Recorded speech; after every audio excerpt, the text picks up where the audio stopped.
So இன்னைக்கு நம்ம பேச போகிற விஷயம் வந்துட்டு அதில் வரும் அதில் போட்டுருவேன்.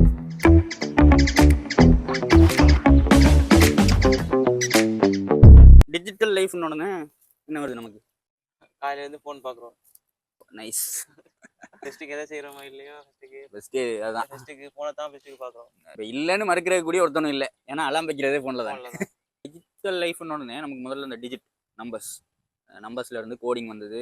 கோடிங் போக போக ப்ரோக்ராமிங் அது இதுன்னு வந்துட்டு நிறைய அந்த டெக்னாலஜிக்கலி நம்ம நிறைய வளர்ந்தோம். இப்போ வந்துட்டு ஒரு ஏஐ எராக்குள்ளே வந்து நிற்கிறோம். இப்போ ஏஐங்கிற வந்துட்டு எனக்கு தெரிஞ்ச ஒருத்தர் சொன்னது வந்துட்டு ஏஐ எப்படி வேலை செய்யுதுன்னா, அன்னைக்கு நம்ம யூஸ் பண்ணுற டெக்னாலஜி இருக்குது தானே ஏஐயில், அதுதான் அன்னைக்கு இருக்கிற மட்டமான ஏஐ. ஏன்னா நாளைக்கு அதை விட டெவலப் ஆயிரும். நாளைக்கு பார்த்தீங்கன்னா அதை விட டெவலப் ஆயிரும். இப்போ எக்ஸாம்பிளி சொல்ல போனால் இந்த இமேஜ் ஜென்ரேஷன் எல்லாம் இப்போ வருது தானே. ஒரு நாள் ஒன்று பண்ணுறீங்க, அடுத்த நாள் அதே ஃபோட்டோவை திருப்பி பண்ணாலுமே ஒரு டிஃப்ரெண்ட் ஒன்று தெரியும்.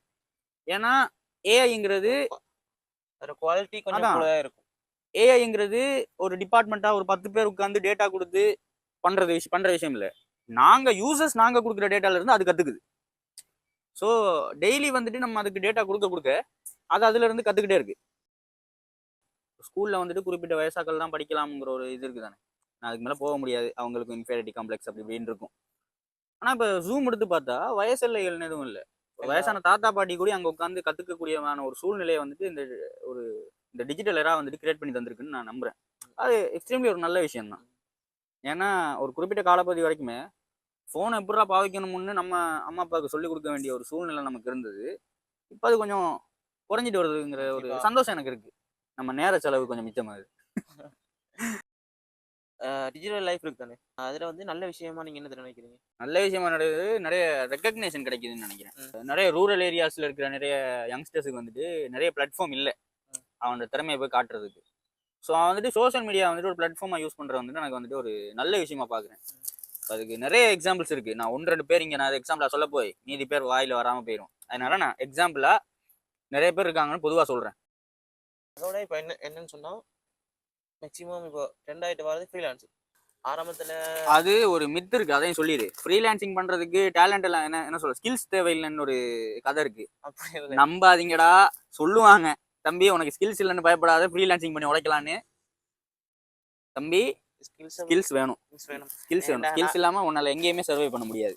உன்னோட டிமாண்ட் நீ கிரியேட் பண்ணிக்கணும்னா உனக்கான ஒரு யூனிக் ஸ்கில் உனக்கு இருக்கணும். டிஜிட்டல் லைஃபால் டிப்ரெஷனுக்குள்ள வராங்க, மனநலம் பாதிக்கப்படுது. நான் அது ஒத்துக்கவே மாட்டேன். உடனே லவ் ஃபெயிலியர்னு டிப்ரெஷன் சொல்லிட்டு 4 ஸ்டேட்டஸ் போடுறது, 4 ஸ்டோரி போடுறது, இல்லைன்னா போடாம விடுறது, டிபியை தூக்குறது. கேட்போம் தெரியுமா ஒரு 3 பேர் வந்து, ப்ரோ என்னாச்சு ப்ரோ என்னாச்சு ப்ரோ என்னாச்சு ப்ரோ என்ன லவ் ஃபெயிலியர் என்ன ஹார்ட் ப்ரோக்கனா. இந்த கேட்கும் போது அவனுக்கு ஒரு பரவாயில்ல, ஒரு 3 பேர் இருக்காங்க நமக்காண்டி, போய் வேலையை பாருங்கடா ப்ரோ. நீ வந்துட்டு ஒரு ஒரு ஒரு விஷயத்துக்காக ஹார்ட் பிரேக் ஆகிறான்னு வச்சுக்கவேன். இப்போ உனக்கு ஒரு ஆப்பர்ச்சுனிட்டி கிடைச்சி அது கை நழுவி போயிட்டு அழுகுற, ஒரு ரிலேஷன்ஷிப்ல இருந்து அது பிரேக் ஆகி போயிடுச்சு அழுகுற, உனக்கு ஒரு அவமானப்படுத்துற மாதிரி ஒரு சூழ்நிலைக்குள்ள நீ மாட்டிட்ட அழுகுறது இங்க யாருமே தப்புன்னு சொல்லல. நீ அழுது முடிச்சுட்டு அடுத்த வேலைக்கு போயிருந்தா இங்க சொல்றோம். நீ என்ன பண்ற, டிப்ரெஷன் பண்ற. இந்த டியூட் படத்துல சொல்ற மாதிரி தான், சோகமா இருக்கிறது போதை மாதிரி எடுத்துக்கிறது. சரியா, காலையில ஒரு 3 மாத்திரை, மதியம் ஒரு 3, நைட் ஒரு 3, அந்த மாதிரி எடுத்துக்கிறது. லூஸ் மாதிரி பண்ணாதீங்கடா, மனுஷன்டா நாங்க, மூவ் ஆன் ஆகி போகணும். அடுத்த விஷயம் என்னன்னா, இப்போ நான் இன்னொரு விஷயம் கூட இருக்கேன். இப்போ டிஜிட்டல் லைஃப் இருக்கு தானே, வசதியான ஒரு வாழ்க்கை முறையா இல்லாட்டி ஒரு சிக்கலான வாழ்க்கை முறையா? அது வந்துட்டு இப்போ நீங்க கேட்டதுக்கான பதில் வந்துட்டு ரெண்டும் தான். ஏன் சொல்றேன்னா, நம்ம உங்களை பொறுத்த மட்டும் வசதியான சிக்கலான வாழ்க்கை முறையா? அதுதான் ரெண்டும் தான். நான் எப்படி சொல்றேன்னா, வசதியா வாழ்றதுக்கு தான் டிஜிட்டல் லைஃப் பெருகிக்கிட்டு இருக்கு. ஏன் நம்மளோட வேலையை குறைக்கிறதுக்கு தான். சரியா, இப்ப என்னோட வேலையை குறைக்கிறதுக்கு டிஜிட்டல் லைஃப் வந்துட்டு நிறைய டெக்னாலஜிஸை வந்துட்டு உள்ள கொண்டு வருது. அது என் வேலையை குறைக்குது. சரியா, இப்போ என் வேலையை குறைக்குதா, எனக்கு வேலை இல்லை.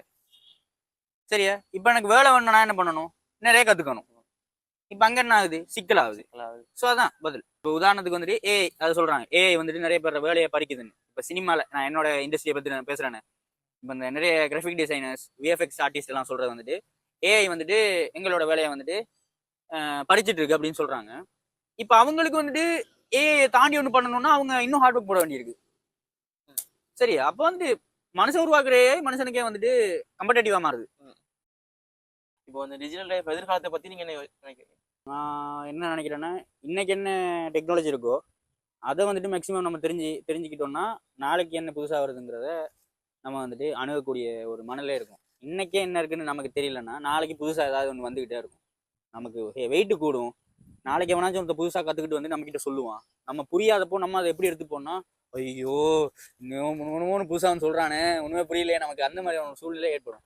ஸோ இப்போ டிஜிட்டல் லைஃப்ங்கிறது வந்துட்டு இதுதான்றப்போ நம்ம கற்றுக்கிறதுல ஒன்றும் இது இல்லை. இப்போ என்ன பிரச்சனைனா, இப்போ என்ன இது சம்பவத்தோட சொல்கிறேன். இப்போ ChatGPT வந்த புதுசுனா ChatGPT என்னன்னே தெரியாது, அதை எப்படி யூஸ் பண்ணணும்னு தெரியாது. அதுக்கு பிறகு நான் ஒரு வேலை ஒன்று உங்களுக்கு தெரியும் தானே, அது செய்ய போகும்போது தான் ChatGPT இப்படியெல்லாம் யூஸ் பண்ணலாமா அப்படின்னு யோசித்தேன். இப்போ நான் கூடுதலாக அந்த எனக்கு தேவையான விஷயங்கள் எடுக்கிறது ChatGPT. இப்போ நாங்கள் சொல்ல வர விஷயம் என்னன்னா, சரியான முறையில் பயன்படுத்துங்க. இப்போ எல்லா விஷயமும் இப்போ நம்ம இவ்வளோ நம்ம பேசுனது சோஷியல் மீடியா எல்லாமே இப்போ நம்ம பேசின எல்லா டாப்பிக்குமே என்னத்தை சொல்ல வரோம்னா, நம்ம பார்க்குற கண்ணோட்டம் தான். டிஜிட்டல் லைஃப்பை நம்ம எப்படி நுகர்கிறோம் அப்படிங்கிற பொறுத்து தான் அது நம்மளை எப்படி ட்ரீட் பண்ணுறங்கிறது இருக்குது. இப்போ நம்ம சொன்ன அந்த கடைசி அந்த ஆன்லைன் பிஸ்னஸ் வரைக்குமே நம்ம அதை எப்படி யூஸ் பண்ணுறோங்கிறத பொறுத்து தான் அது நமக்கு நன்மையாக தீமையாங்கிறது வந்துட்டு நம்ம கையில் இருக்குது. ஸோ அதை நம்ம வந்துட்டு சரியான முறையில் பாவிச்சா நம்ம கொஞ்சம் முன்னேறிடலாம். அப்படி இல்லை, அதை நான் கற்றுக்க வேண்டிய தேவை இல்லைன்னு நினச்சா ஓகே நைஸ், நீங்கள் ஒரு நல்ல வாழ்க்கையை வாழ்ந்துட்டு இருக்கீங்க, உங்களுக்கு போதுமான அளவு வசதி இருக்குது, எனக்கு வந்துட்டு டெக்னாலஜி சம்மந்தமான எந்த ஒரு அறிவும் எனக்கு தேவையில்லைன்னு நினைச்சீங்கன்னா ஓகே நைஸ், அதுக்கேற்ற மாதிரி இருக்கலாம் கடைசியில். ஆனால் நாளைக்கு நீங்கள் எங்கேயாவது ஸ்ட்ரகிள் ஆகி நிற்பீங்க. இந்த மாதிரியான இன்ட்ரெஸ்டிங்கான வேற ஏதாவது ஒரு டாபிக் உங்களுக்கு பேசணும்னு ஒரு இது இருந்துச்சுன்னா, ஒரு கோரிக்கை இருந்துச்சுன்னா ப்ளீஸ் கமெண்ட்டில் சொல்லுங்கள். நாங்கள் ட்ரை பண்ணுறோம் பேசுறதுக்கு. பெஸ்ட்டு தரோம், உங்களோட பெஸ்ட்டை தரோம். ஏன்னா நாங்கள் வந்துட்டு டாபிக்ஸ் எடுத்து இந்த பாயிண்ட்ஸாக எடுத்து பேசி அந்த மாதிரியெல்லாம் எங்களுக்கு சரி வராது. நாங்கள் வந்துட்டு ஐடியாலஜியாக எவ்வளோ ஆழத்துக்கு பேச முடியுமோ அதை தான் நாங்கள் பேசுகிறோம். இப்போ நீங்கள் இங்கே உட்காந்துருந்தா என்ன பேசுவீங்களோ அதை தான் நாங்கள் பேசுகிறோம். நாங்கள் வந்து இந்த பாயிண்ட்ஸ் எடுத்து பேசவே இல்லை. எங்கள் டிஜிட்டல் லைஃப்னா எங்கள் லைஃப்பில் இருக்குது என்ன, எங்கள் மைண்டில் இருக்கிறத தான் பேசுகிறோம், அவ்வளோதான். மற்றபடி டிஜிட்டல் லைஃப் எங்களுக்கு என்ன அப்படிங்கிறத தான் நாங்கள் பேசுகிறோம், அவ்வளோதான் விஷயம். இப்போ ஆல் தி பெஸ்ட். வேறு என்னடா முடிச்சு விட்ருவோம், அவ்வளோதான், முடிப்போம்.